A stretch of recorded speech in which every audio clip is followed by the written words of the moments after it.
Welcome to Learning How to Learn. My name is Terry Sanofsky. Let me introduce you to your brain. First, some brain surgery. We take off the skull and take out the brain. This brain weighs 3 pounds, but it consumes 10 times more energy by weight than the rest of the body. A very expensive organ. It is the most complex device in the known universe.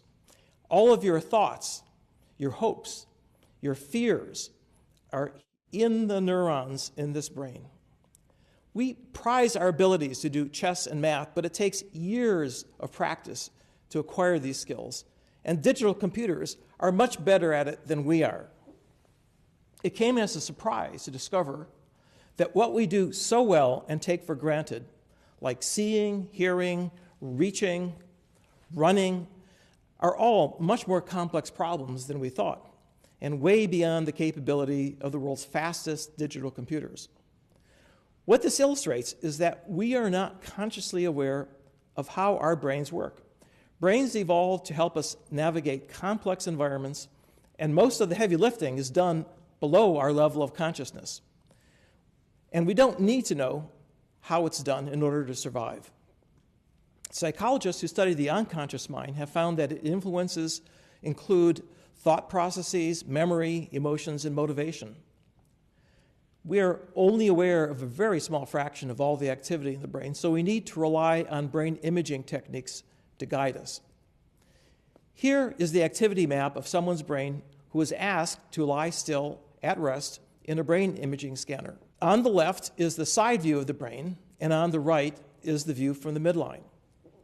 The colors indicate brain areas whose activities were highly correlated, as shown by the time courses below, color-coded to the brain areas.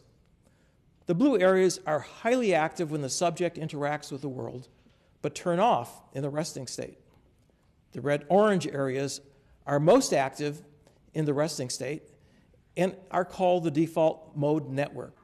Other brain areas are also more active when you are resting, and these areas can be further divided into groups of areas that have common patterns of activity.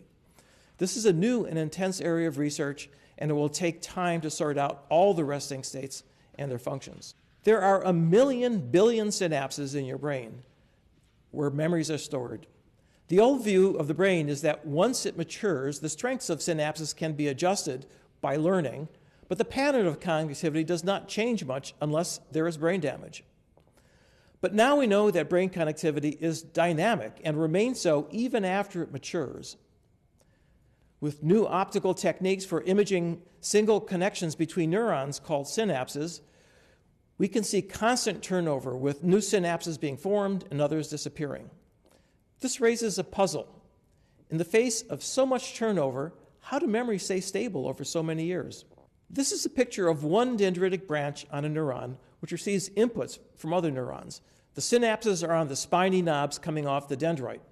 On the top, the dendrite was imaged before learning. The same dendrite is shown below after learning and after sleep. Multiple synapses that are newly formed together on the same branch are indicated by the white arrowheads. You are looking down into the brain of a live animal. This is really a fantastic new technique. Synapses are less than a micron in diameter. In comparison, the human hair is around 20 microns in diameter. This new technique allows us to see how learning changes the structure of the brain with a resolution that is near the limit of light microscopy. This illustrates that, intriguingly, you are not the same person you were after a night's sleep or even a nap. It is as if you went to bed with one brain and woke up with an upgrade. This is a better deal than you can get from Microsoft. Shakespeare, the great English poet, already knew this. Here is Macbeth lamenting his insomnia.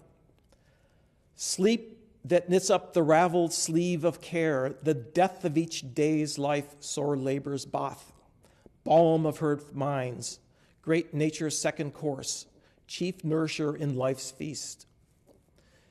Here, Shakespeare is making an analogy between knitted clothes and sleep that knits up the loose threads of experience and concerns during the day and weaves them into the tapestry of your life story. You will learn in this first week how to take advantage of your unconscious mind and also sleep to make it easier to learn new things and solve problems. During the lectures, you may ask yourself, how does the brain do this? A good place to find out more about your brain is the website brainfacts.org. brainfacts.org. You will find a wealth of interesting things about brains and behavior, and in particular about learning and memory. I'm Terry Sinofsky. Happy learning until we meet again.